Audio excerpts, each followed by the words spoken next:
love to name our cars and talk to them. And when no one's looking, anthropomorphize them. Cars are just inanimate objects. But as the products of human beings, they tend to take on some of the characteristics of their creators. The crazy thing about the Subaru XT isn't that it was weird. All Subarus are weird. It's that that's what happened when Subaru tried not to be weird, which would be like me trying not to act like an idiot. It's just never gonna happen. Never.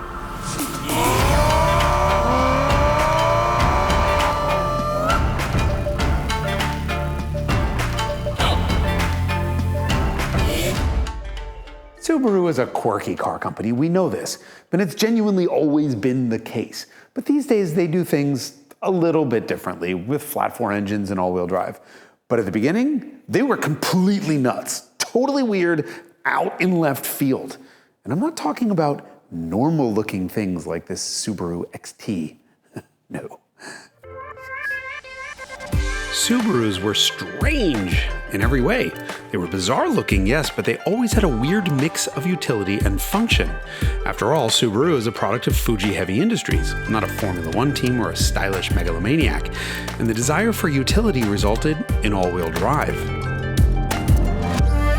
That is a totally normal thing in passenger cars today, but it certainly wasn't when Subaru got here. In fact, Subaru was the first company to sell an all-wheel drive passenger car in the US, and nobody knew what to make of it, or call it. Subaru didn't name its all-wheel drive system like Audi did years later. In fact, Subaru didn't even name its cars. For example, the 1975 Subaru four-wheel drive wagon was literally called the 1975 Subaru four-wheel drive wagon. And it was weird looking, like weird. One of my favorite parts of doing this show is that I get to go back and read through a ton of old car magazine articles, back from when car magazines weren't afraid to offend everybody. And they were so mean to Subaru. Subarus look like something you'd find doodled in a third grader's notebook. They had little tonsils on the steering wheel. They made noises like a grain thresher. Or even better, Subaru and styling are mutually exclusive terms. One sometimes wonders if, in fact, there is a Subaru styling department, or if there's merely a blackboard mounted on the sidewalk outside the factory where passersby can scribble suggestions. Wow! Wait, you can ask the same thing about Subaru's styling department today. But Subarus weren't meant to be pretty. They were meant to be useful. And cheap. Subaru's own marketing tagline was inexpensive and built to stay that way. And yet, despite making cheap cars, Subaru was number 2 in J.D. Power customer satisfaction, behind only Mercedes-Benz. So their weird-ass customers absolutely loved them, but enthusiasts definitely didn't. The Subarus weren't just ugly, they were dog slow, and they didn't stop or turn either. Another savage magazine quote, let's be honest. Unleashing the Subaru on the Quattro is like trying to use chopsticks to beach a great white. Oh, brutal. And remember, even then, almost 10 years after Subaru introduced all-wheel drive to cars, it was a very uncommon thing.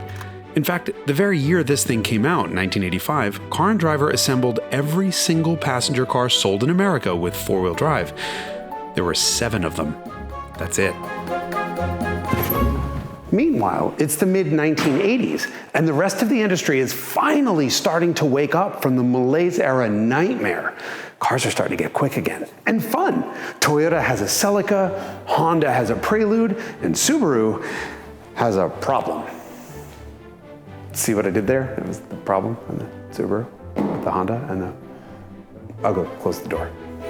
The company needed something to compete against those sports coupes and to get the attention of enthusiasts like you and me. And, well, here it is. It would be so easy to think this was some sort of lost in translation moment where this bizarre-looking thing showed up from Japan to the absolute horror of Subaru of America employees. But nope, it was the other way around. See, Subaru of America asked for this car, which just goes to show that the people who work for Subaru here in America are just as weird as the people who work for Fuji Heavy Industries in Japan. No matter, where do we start? Well, you can't ignore the way it looks, can you? Little Honda Prelude in the front, little Jetson spaceship in the rear, block of cheese from the side. That old quote about Subaru not having a styling department might not have been that far off, because the only thing I can find about this car's designer, Kyuichi Akari, is that while he was studying design, he lived with an aerodynamicist. And the only period information I can find about how this car looks is an SAE technical paper on its aerodynamics. The XT was a sports coupe, i.e. a low-roofed, sexy version of the sedate sedan it's based on. And yet, not only were its looks not the primary consideration, I'm not sure they mattered at all. Subaru only cared about aerodynamics. For example, this back window is angled at 28 degrees because this graph very clearly shows that 28 degrees is the ideal angle to reduce aerodynamic drag. So too is this taper and its rounding, which were determined by this chart. Though it must be said, they did say there was a compromise, that the taper of 150 millimeters was chosen as a compromise between aerodynamic drag and interior space. No mention of aesthetics on a car that exists because of how it looks. That's why you buy a coupe. But hey, the aero tricks worked. This XT's drag coefficient was just 0.31, but the base front driver was 0.29, the lowest of any car sold in America. That is a spectacular number even today, and it was thanks to all kinds of things, including the pop-up headlights, and these flush door handles that were inspired by fighter jets. And also those YouTube videos where a 50-pound spider somehow lives in that thing. Anyway, you cautiously stick your hand in and the lower flap opens, and by the way, locks in place. And so that you can reach the door handle, open it, and when you open the door, that lower flap returns, creating a flush door handle once again. And a cavity big enough for 50 pounds of spiders. And the single wiper that retracts when not in use, and the hubcaps, which look huge because they completely cover the 13-inch steel wheels from rim to rim. And they had a pattern on them that was chosen because it was reminiscent of graph paper. Like the kind that engineers would use to figure out that those wheel covers alone reduce this vehicle's overall aerodynamic drag by 2.2%. Under the hood, things get even more bizarre. As is the case today, Subaru uses the same basic layout that Audi does. The engine is longitudinal and completely in front of the front wheels. Of course, a horizontally opposed engine is short.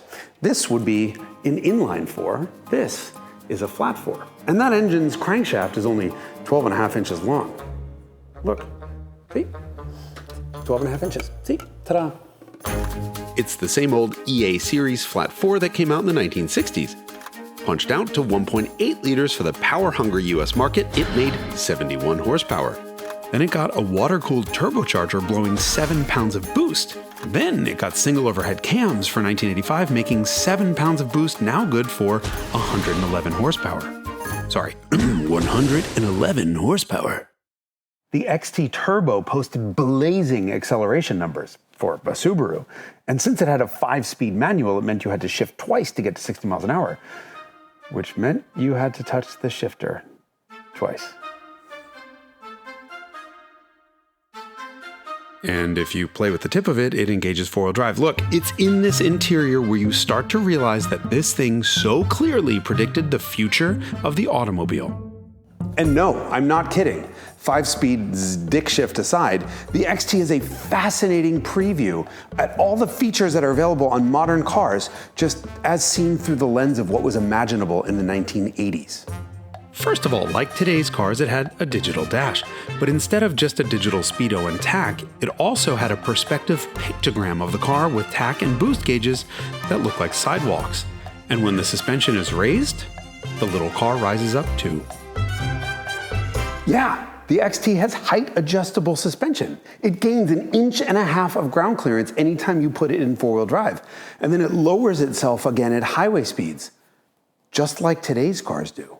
It had a speed alarm. You put a key in here, twist it, and it'll beep at you anytime you're over 60 miles an hour. It had a full trip computer and a tilt and telescope steering wheel, even though they were two completely separate controls. It has a hill holder, so it won't roll back when you're trying to start out on a hill. But since the XT doesn't have anti-lock brakes, it can't use the ABS valves to hold the car like a modern car does.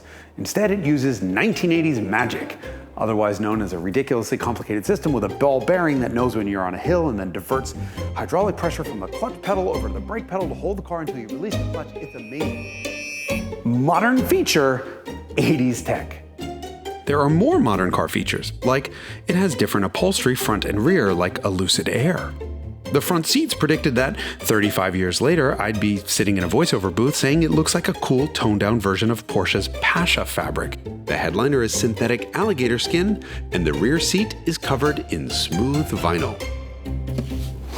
And it folds down, something that was incredibly uncommon in cars of the day that had a trunk. Then again, its usability was somewhat compromised by a spare tire that almost completely blocked the pass-through. In other Subarus, the spare tire sat under the hood on top of the engine. That wasn't going to work in the low-slung XT. The more you look at this thing, inside, outside, under the hood, the more you realize it does resemble today's cars far more than almost anything from this era. The fact alone that it was a turbo four-cylinder with four-wheel drive includes, half of the cars sold today? But the XT was a very different kind of car for Subaru. It wasn't inexpensive, and it didn't have the handling and the fun factor to keep up with the other sports coupes, so it didn't sell well, which is why you've never seen one in person. Why do I have two friends that have XT turbos? Does that make me weird? It didn't sell well even when it got a 2.7-liter six-cylinder 3 years later to become the XT6, which had electro-hydraulic power steering, another feature we'd start to see on other cars years and years later. About the only thing that Subaru got horribly wrong was that it failed to predict the death of the sports coupe, especially since the company tried again unsuccessfully with the SVX. That one even looked beautiful and still didn't work. Subaru really started to succeed when it doubled down on what made it unique, and that was all-wheel drive. And then they stumbled upon the cars that define the brand today. For normal people, that's the frumpy but functional Outback. For us, it's the frumpy but fast WRX. The lesson here is don't try to be something you're not, because it's just not gonna work.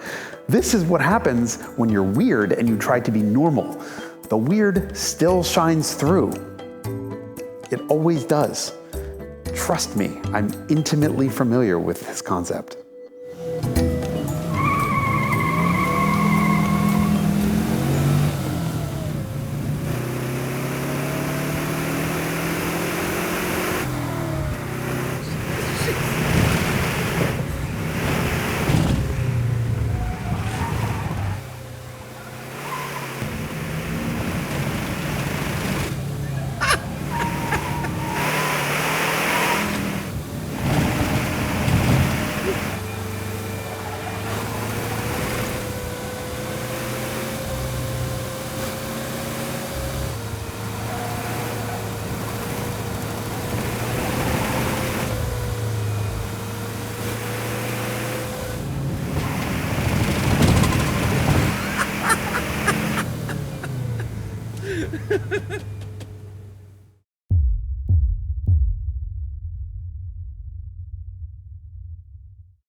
Okay, so you're just gonna keep the Ferrari framed out the entire time, right? Yep. Okay. Action.